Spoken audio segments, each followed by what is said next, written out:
And this live stream reaction is going to be for a reaction to some nominees, because last week, guys, there were quite a few things that got nominated. They announced the nominees for the Oscars, and they also announced the nominees to the Razzies as well. So this is going to be my reaction to the nominees of the 97th Oscars and the 45th Razzies. All right, I'll just bring up some people in the live stream. Hello, guys. Before I get into the video, I'm going to let some fellas know to attract some more to that a new live stream is happening. So before I do that,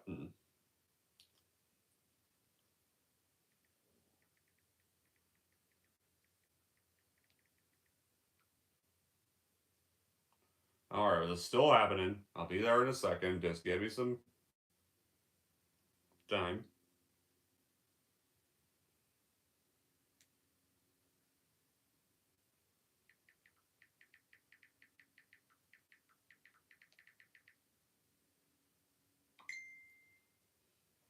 All right, here we go. So to start off, we're going to look at the nominations for the Academy Awards for the 97th Academy Awards that just finally got announced. So let's start off how they are listed in order. So our first two we're looking at are going to be what got nominated for Best Picture and Best Director. So for the Oscars for Best Picture, our nominees were Anora, never saw it. The Brutalist, nominees to be determined, never saw it. A Complete Unknown, which I did see that movie, and I gotta say, I liked it. Like, as much as I want to say fuck James Mangold, I could separate him from the movie because I still enjoyed the film. Conclave, did not see it. Dune Part 2, oh, finally, there we go. Doesn't get Best Picture at Golden Globes, but it finally gets Best Picture at the Oscars, at least. You know, there is a pattern that's been going on.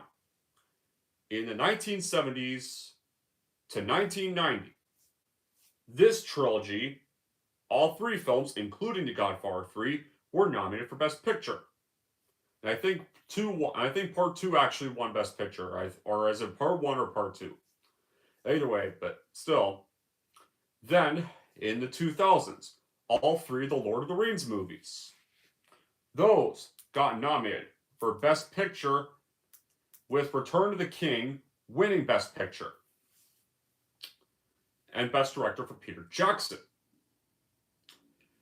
Now, in the 2020s, Dune Part 1 got nominated for Best Picture, and now Dune Part 2 got nominated for Best Picture. Now I wonder if, hopefully, just hopefully, Dune Messiah can be just as great and epic as the last two. And then this could be the 2020s Lord of the Rings. Dune could end up becoming that if it gets directed right. If Dune Messiah gets directed right, we have the potential to have another Lord of the Rings. Anyway, on to the others. Emilia Perez, I'm Still Here, Nickel Boys, The Substance. Oh, good! Yay, another actually good movie on the Best Picture nominees list. Thank you. Two actually movies I like that are on here. Thank goodness. And one that actually deserves to be nominated for Best Picture. And then, of course, our last one, Wicked. I don't care for Wicked. Wicked is not my cup of tea. No interest. Well, then again, Barbie got nominated for Best Picture last year, so that's not a shock. Now, let's list the Best Director nominations. Our Best Director nominations go to Sean Baker for Anora, Brady Corbett for The Brutalist, James Mangold for Complete Unknown. As much as I liked Complete Unknown, as much as I still enjoyed that film, I don't have respect for James Mangold anymore. Because of all that shit he pulled off with Indiana Jones 5. Being an asshole on Twitter, disrespecting John Williams. So no. I like Complete Unknown, but screw that. Jake was Audiard, Emilia Perez, and Coralie Farget the Substance. Yes. Now, we've got those two out of the way. Now we look at the Best Actor and the Best Actress, as in main actor, as in main actress. So for Best Actor, Adrian Brody for The Brutalist as Laszlo Tall, Timothy Chalamet for Complete Unknown as Bob Dylan. Good, yeah, he had a good, Timothy Chalamet had a good performance in A Complete Unknown, but I feel like I kind of like this performance of Dune Part 2 a little better, not gonna lie. Coleman Domingo for Sing Sing, Ralph Fiennes for Conclave, Sebastian Stan for The Apprentice as, well, you know who, I don't want to say his name. The character's name he's played. Then for Best Actress, yeah, Cynthia Erivo for Wicked, Carla Sofia Gascon for Emilia Perez, Mikey Masson for Anora, Demi Moore for The Substance. Thank goodness. Okay, I really hope Demi Moore wins the Oscar. I hope it goes to Demi Moore. It probably won't. I have a feeling it's probably not going to. But even if it doesn't, at least she got the Golden Globe. But I really hope of the ones on that list, it's Demi Moore who wins. That's who I hope wins the Actress Award this year. That's who I hope. That's for someone who doesn't care about the Oscars, I hope Demi Moore wins Best Actress. At the very least. Obviously, it's not going to win Best Picture or Best Director, but I hope it at least wins Best Actress. Now we got those out of the way. Time to look at Best Supporting Actor and Best Supporting Actress. So, for Best Supporting Actor, Yura Borisov as Igor from Anora, Kieran Culkin as Benji Kaplan from A Real Pain. You know, that actually is kind of happy. That is actually kind of a happy thing to see. And I still have not seen A Real Pain, but I do kind of want to see it, knowing that actually stars Macaulay's real brother, a.k.a. Fuller from Home Alone. So that bit right there kind of has my attention. And he also won the Golden Globe for Best. He also won the Golden Globe. So in a way, now Macaulay's been nominated for a performance, and now his brother Kieran's been nominated for a performance all these years later. Macaulay got nominated for Home Alone. But years later, his real life brother, who played Kevin's cousin Fuller in the Home Alone movies, would go on to get a nominee performance in a movie. So it's a nice little carry on the legacy right there. And well, I hope at the Oscars, suppose if Kieran does end up winning, which not sure that may happen. Golden Globes, Razzies, no, Golden Globes and Oscars are not the same, but I kind of hope is that Kieran's real brother actually does kind of end up visiting at the Oscars. Like, that would, suppose if he did win and Macaulay was actually in the crowd. Now that would be an awesome moment to see. I'm not gonna lie. Now to continue on the list, Edward Norton for A Complete Unknown. Yeah, like, I have not. When was the last time I saw Ed Norton a performance? Quite a while, but glad about that. And then Guy Pearce for The Brutalist, Jeremy Strong for The Apprentice. All right, now for on to Best Supporting Actress. Those nominees go to Monica Barbaro for A Complete Unknown, Ariana Grande for Wicked, Felicity Jones for The Brutalist, Isabel Rossellini for Conclave, and Zoe Saldana for Emilia Perez.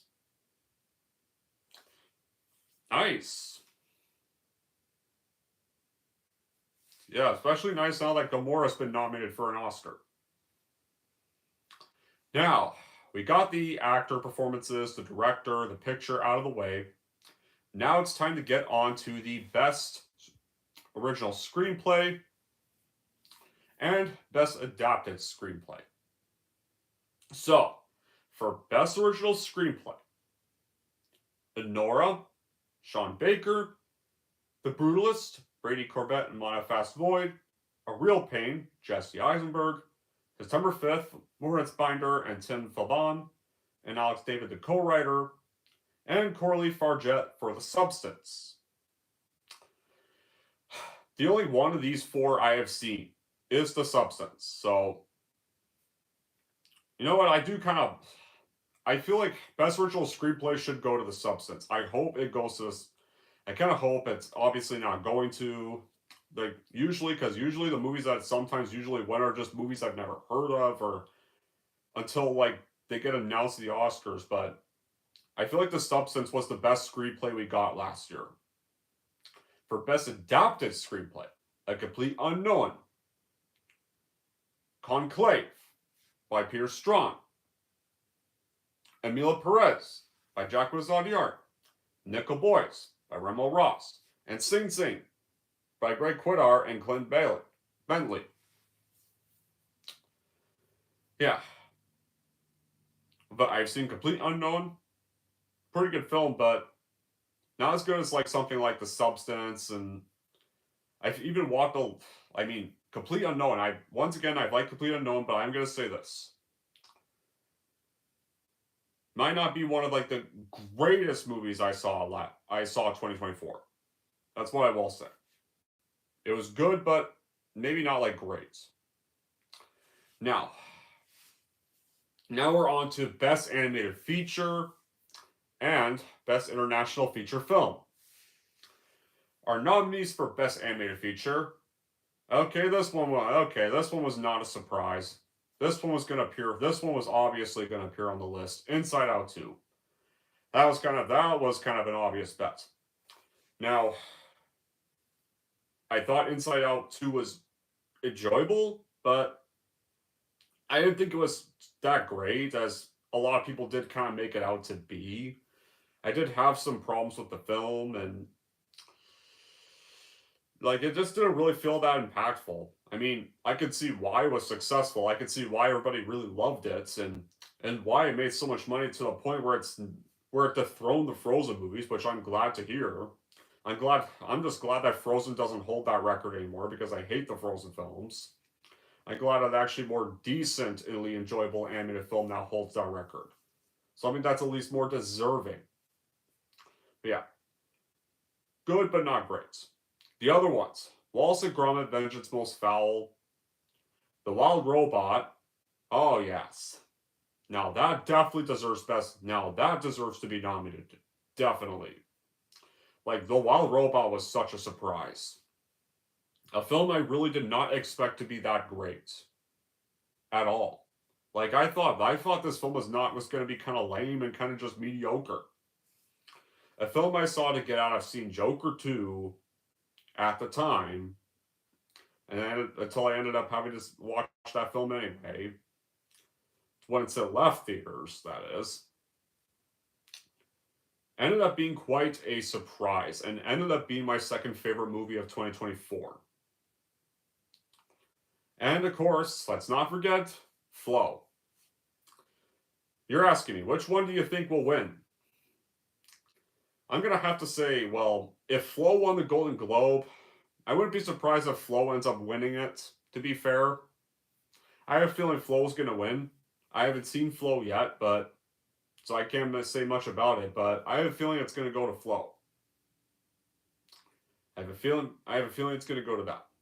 Now, for Best International Feature Film, Emilia Perez, Flow, The Girl with the Needle, I'm Still Here, and The Seed of the Sacred Fig. Now, we got those out of the way. Time to get on to Best Documentary Feature Film and Best Documentary Short Film. For Documentary Feature Film, the ones that got nominated were Black Box Diaries, No Other Land, Porcelain War, Soundtrack to Coup d'Etat, Sugar Cane. Those for Documentary Feature Film. For Documentary Short Film were Death by Numbers, I'm Ready Warning, Incident, Instruments of a Beating Heart, The Only Girl in the Orchestra. Now, for Best Live Action Short Film and Best Animated Short Film are the next categories. Live Action Short Film went to Alien, Anuja, I'm Not a Robot, The Last Stranger, The Man Who Cannot Remain Silent. For Best Animated Short Film, Beautiful Men, In the Shadow of the Cypress, Magic Candles, Wonder to Wonder, and Yuck. Have not seen any of those, so I can't really talk about them. Alright, for Best Original Score, The Brutalist by Daniel Blumberg, Conclave by Volker Boulderman. Oh, nice to know, Joseph Corcoran. I'm leery on Vengeance Most Foul because, for one, I did not like that shitty Chicken Run sequel Aardman did last year, so that's why I was kind of leery of that Wallace and Gromit film. But I'm glad to hear you liked it. Alright.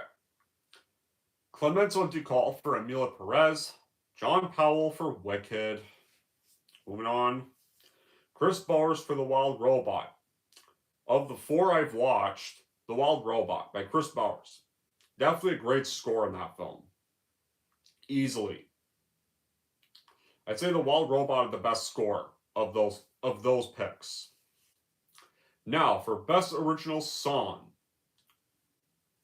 Il Miel from Emile Perez, The Journey from the 688, Like a Bird from Sing Sing, Mi Gamino from Emile Perez, so two songs from Emile Perez are on that list. Actually got nominated for Best Original Song. Wow, I did not know that. Never Too Late from Elton John, Never Too Late. I have seen none of those films, so I can't talk about them. Now, we are moving on to Best Sound and Best Production Design. For Best Sound, A Complete Unknown. That's nice to know. Dune Part 2, definitely great sound, that film. Definitely. Such perfect sound effects in that movie, like the sandworms or the arena fights, like perfect. Emilia Perez, Wicked, The Wild Robot. Oh, wait. An animated film actually got nominated for Best Sound. Wow. One of the few times an animated film this year, an animated film has been nominated for Best Sound. Like, that is quite a surprise. But well deserved too, because it did have great sound, I will admit that. Now for Best Production Design. The Brutalist, Conclave, Dune Part 2, absolutely. It looks beautiful.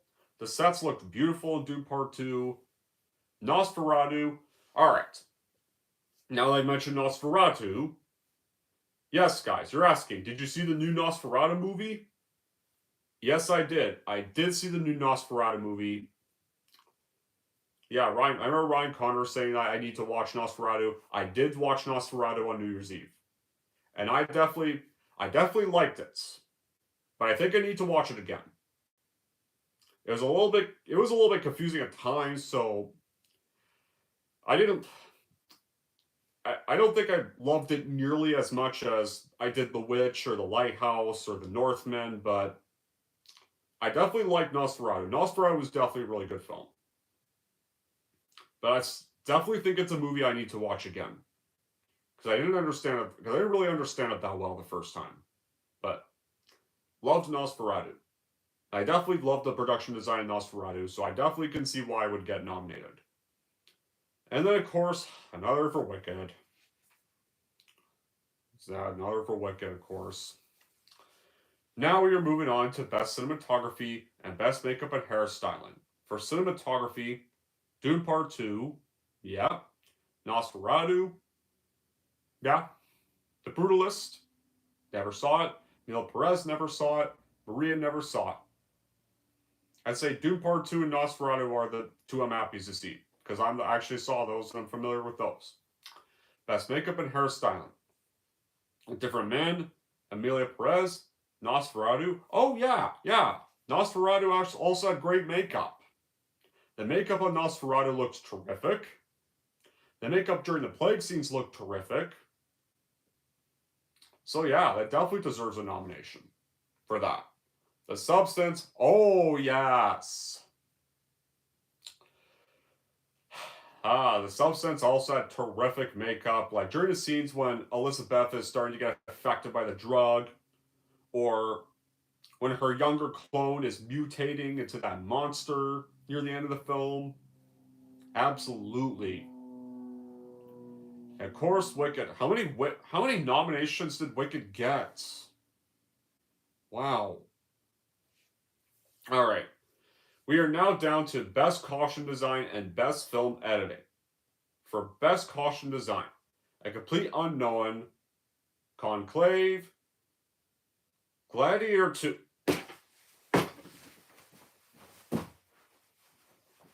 Fucking Gladiator 2. Best Costume Design? Fuck that. Fuck Gladiator 2. Shitty sequel. Yeah, the movie actually called Gladiator. And the tale of Ridley Scott's never-ending inaccurate fucking ego. Yeah, of course we all know. In rollback that, of course there were shark fights in the Colosseum apparently. For some weird reason. Of course they fought a bunch of fucking monkeys. Yeah, and of course there would be robots like Denzel Washington's character that would yell over the top shit. And also, oh yeah, you know Russell Crowe's character dying a heroic sacrifice in the first film? The beginning of Gladiator 2. All his death was all for nothing in a title card to start the movie. Yeah, well, why did they make a sequel to Gladiator? Because Ridley Scott wanted money. That's why.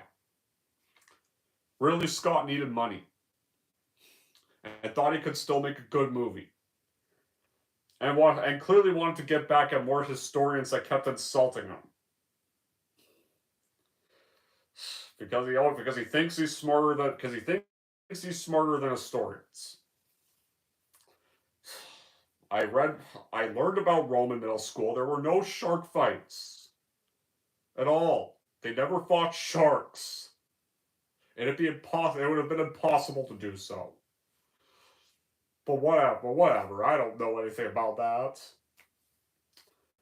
Nosferatu by Linda Muir. Another Wicked nomination. Don't care for Wicked. I'm going to keep saying that. Now on to Best Film Editing. Honora by Sean Baker. The Brutalist by David Jansko. Conclave by Nick Emerson. Mila Perez by Julia Welfling. Wicked, I give up. I'm not gonna keep getting mad at Wicked every few times. I give up. I give up just saying that at this rate. Alright. Now, for Best Visual Effects, the last one on this list. Our first nominee is... What the fuck? Our first nominee on the list... Alien fucking Romulus? Are you fucking kidding me? What great visual effect was there in that film? Besides, and don't say a bunch of xenomorphs and the space fight at the end. And the zero gravity fight at the end. What was so great in visuals about Alien Romulus, aka Alien the Greatest Hits movie? Where they keep telling you if you remember that movie. Or where they have shitty CGI AI of Ian Holm. Or just put Ian Holm's shitty CGI likeness over some random character. When they can't just leave the guy's grave alone. And just let him rest in peace. Better Man, Dune Part 2. Now that is good visual effects. That is good visual effects right there. Absolutely. Kingdom of the Planet of the Apes, did not like that movie, but visuals I guess were okay. So, another Wicked nomination. Alright, so the films with the most nominations. Emilio Perez got 13 nominations. I have a feeling Emilio Perez is probably going to win Best Picture. I have a feeling about that. The Brutalist and Wicked got apparently 10 nominations. A Complete Unknown and Conclave got 8. Anora got 6. Dune Part 2 and The Substance both got 5. Nosferatu got 4. So 3 movies I liked got 5 nominations and 4 nominations. The Wild Robot got 3 nominations.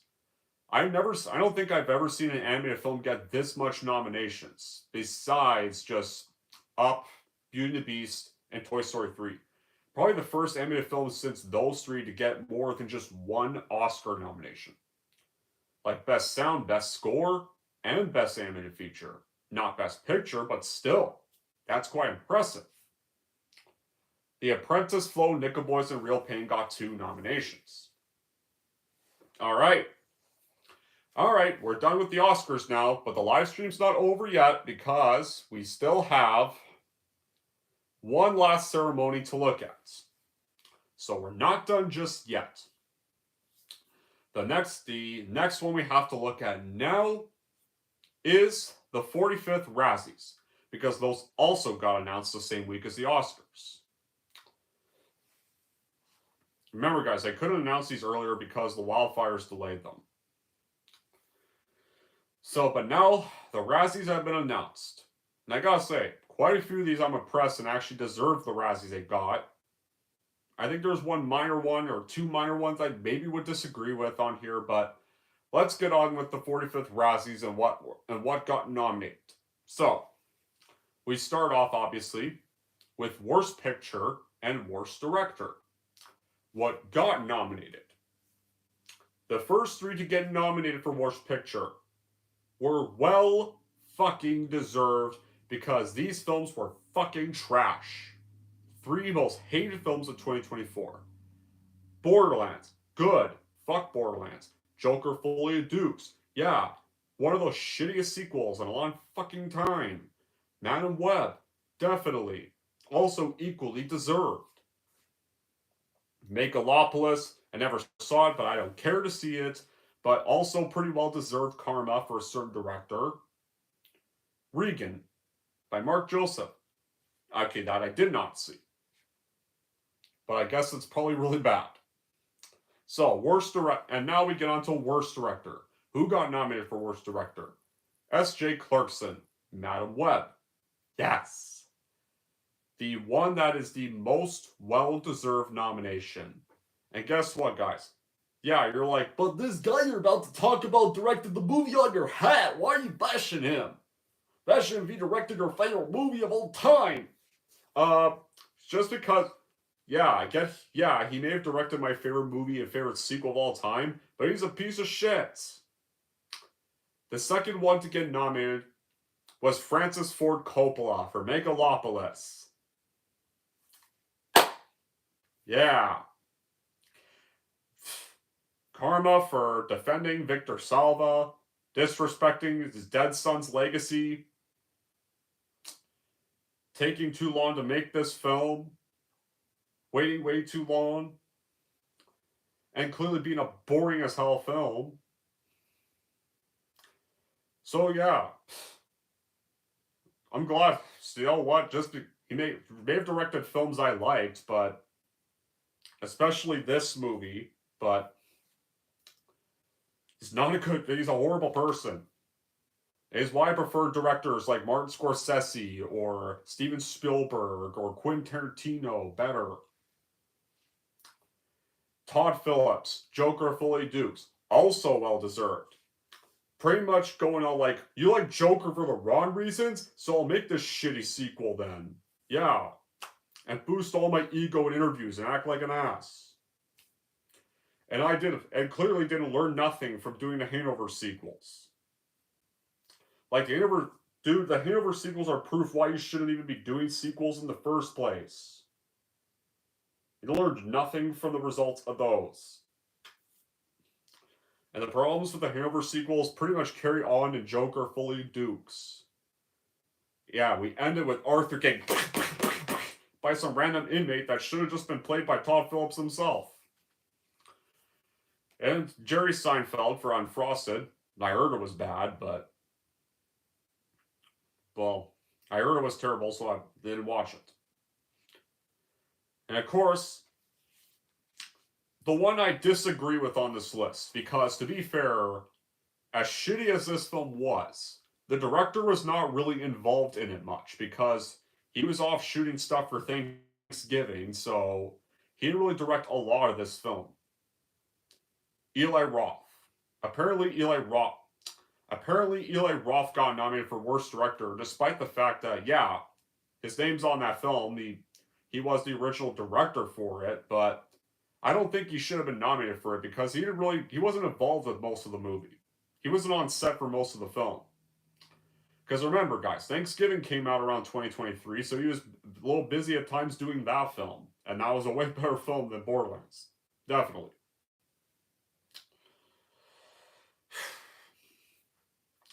I feel like I would replace Eli Roth with... this guy's a great director, but the horror film he made that year was shit, so I would replace him with Rennie Harlan or for Stranger Chapter 1. Or you know what? Or Ridley Scott for Gladiator 2 instead. I feel like one of them should have got it instead. But sadly though, Gladiator 2 has Golden Globe recognition and an Oscar recognition. I don't know why. Gladiator 2 should have been nominated. Now, for Worst Actor and Worst Actress. Now, Jack Black gave a bad performance in Borderlands, but there was also apparently another bad movie on Paramount Plus that he actually got nominated for in the Worst Actor category. Dear Santa. Then, Zachary Levi for Hell in the Purple Crayon. Another one I would disagree on here because technically speaking, as horribly written as Arthur Fleck was in Joker 2, Joaquin Phoenix didn't give that bad of a performance. So I don't think... so, they nominated Joaquin Phoenix for Arthur Fleck. And honestly, as badly written as Arthur Fleck was, I don't think Joaquin should have been nominated for that. That should have went to the main actor for Russell Crowe's son in Gladiator 2. I thought gave a worse performance. Easily. The main actress from Alien Romulus, I thought gave a worse performance than Joaquin Phoenix. Oh wait, no, that's actress. I'm talking about actor. Never mind, I'll save that for the actress category. But anyway, Dennis Quaid for Regan and Jerry Seinfeld for Unfrosted.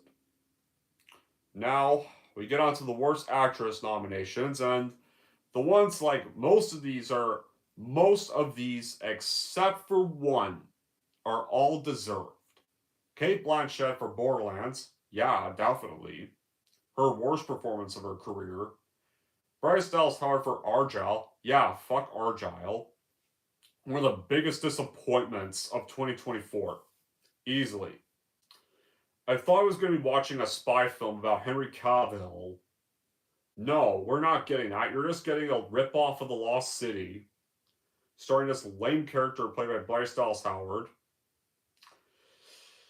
whose parents, played by Bryan Cranston and Catherine O'Hara, both wasted in goofy-ass roles with shitty accents, are actually fake parents and are evil.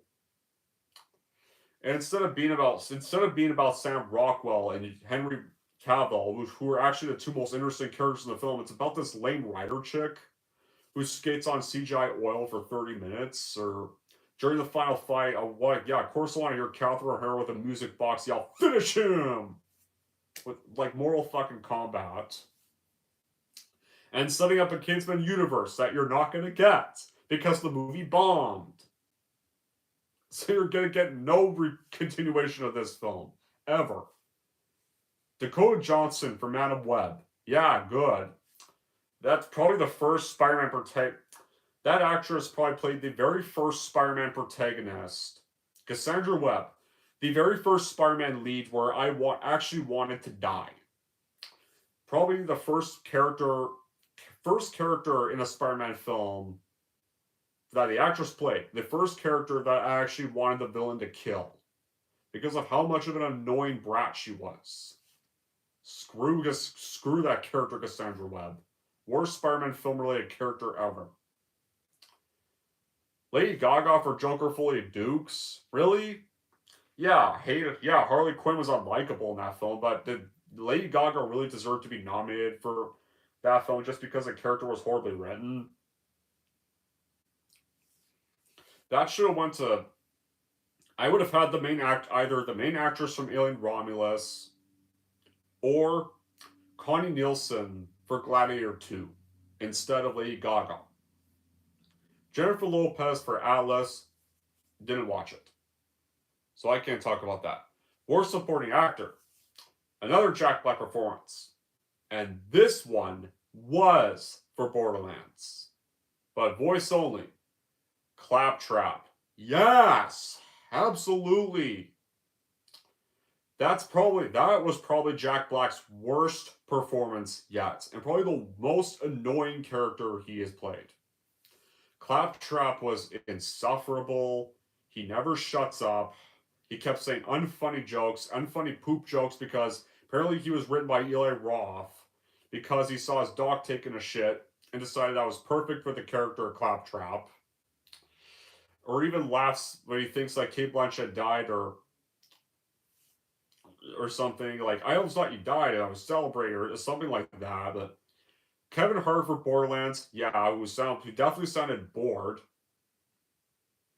Shia LaBeouf, whose character apparently was in drag. Wait, Shia LaBeouf returned to act in a film? Huh. I didn't know he was in that film, but apparently for Megalopolis. Apparently he was in Megalopolis, and his character was apparently in drag. Tahar Rahim for Madam Web. John Voight for Megalopolis. Now, for worst supporting actress, that went to an actress who played in two awful films, who badly received films from last year. Ariana DeBose for Argyle and Craven the Hunter. Leslie Ann Down for Regan. Emma Roberts for Madam Web.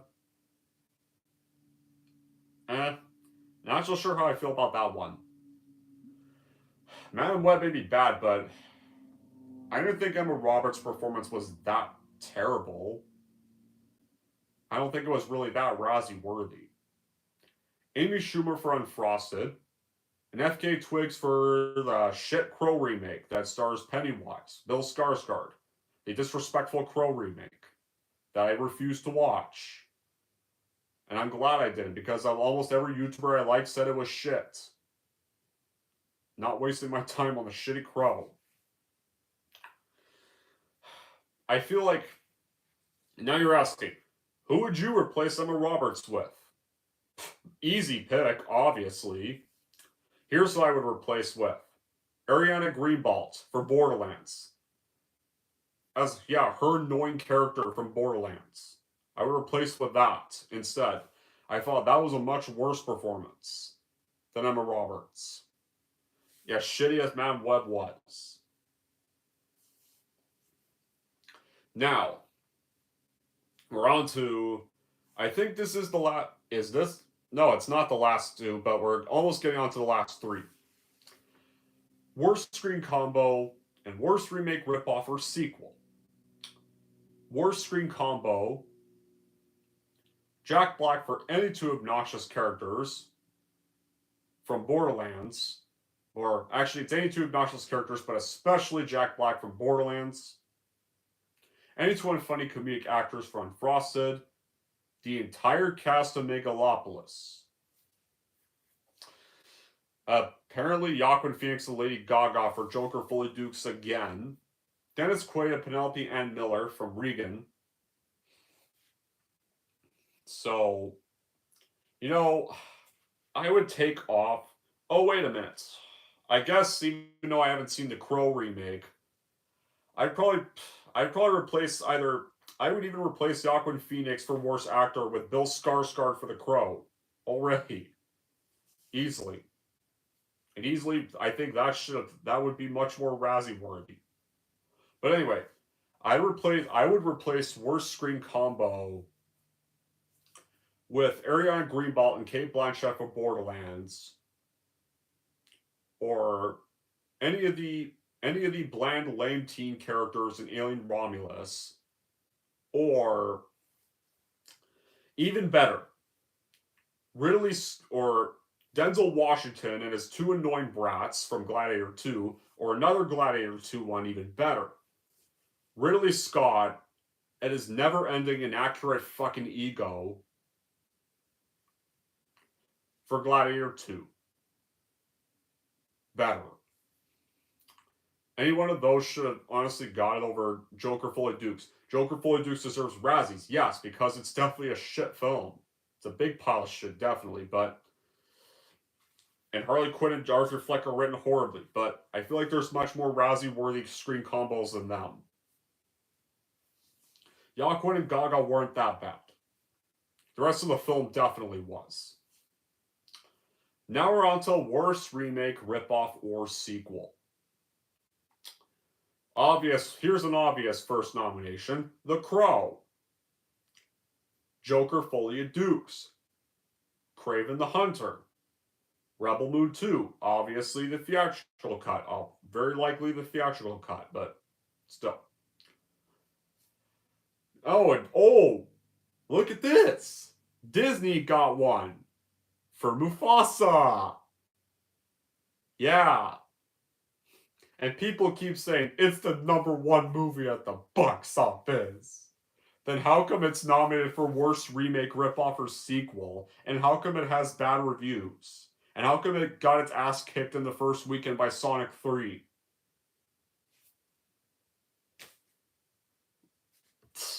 Ever.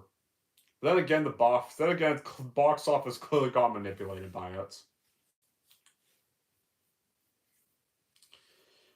But yeah, Mufasa definitely deserves it. It's a boring ass prequel where nothing happens. And now to the very last one. Worst screenplay. For worst screenplay, Joker Foley of Dukes, Kraven the Hunter, Madam Web, Megalopolis, the screenplay written by Francis Ford Coppola, who took way too long to release the film. Or way too long to make the film. And nobody went to watch it. Because a lot of people found out who he really was by then. And Regan by Howard Klausner. And that wraps up the Razzies. So, I feel like The Crow should have gotten nominated for a little more. Definitely deserves worst sequel nomination. I think it should have got worst picture. I think it should get worst picture because of how much of a disrespectful remake it is. Bill Skarsgård, worst actor for The Crow. Looks nothing like Brandon Lee at all. The Strangers Chapter 1 should have also got nominations. That should have got worst sequel, worst actor, worst actress for both the actors who played the couple. Should have got worst supporting actor, worst supporting actress for Baghead and any of the two female killers. Probably the annoying laughing one at the end, easily. And worst screen combo, all of them. All of them for Strangers Chapter 1. Because that's a horror film that pissed off fans way more. Got huge backlash. Oh, actually, no. The two other Lionsgate projects that pissed off so many cinemagoers, the Crow remake especially apparently did, got terrible backlash with audiences and on YouTube. well, somehow Stranger Chapter 1 made money. The Crow bombed miserably at the box office as much as Borderlands did. And Gladiator 2, it may have positive reviews, but there's a lot of people who hated it. Even I hated it. And I feel like there's much more Razzie-worthy things in Gladiator 2 than some that, as shitty as the films were, deserved the Razzie nominations. There are some performances that really weren't that Razzie-worthy. But then again, the Razzies, apparently last year they thought Lucy Liu and Helen Mirren were much more of a DC worst screen couple worthy nomination than either Ezra Miller or his even more annoying ass twin in The Flash, which should have gotten nominated for that instead of Lucy Liu or Helen Mirren. Or Phoebe Waller-Bridge and her annoying shit-round imposter companion for Indiana Jones and the Dial of Destiny. Or how about any gross, awful fucking CGI in Quantumania from last year? Then again, sometimes the Razzies are often full of shit sometimes, but most award ceremonies I don't take seriously, but hey, I like seeing what gets nominated. I like filming my reaction to what got nominated and what shouldn't have gotten nominated. Because it's kind of a funny thing to do. A lot. And I like that there's some stuff that deserves it. And some that actually deserve the Oscar win, and some that deserve the Razzie win. Either way, this reaction's just for fun. Now tell me what you think is well deserved for either ceremony. And until then, that'll be it for this live stream. Thank you all for watching. If you like this one and see more, don't forget to like, subscribe to Don G. Corleone.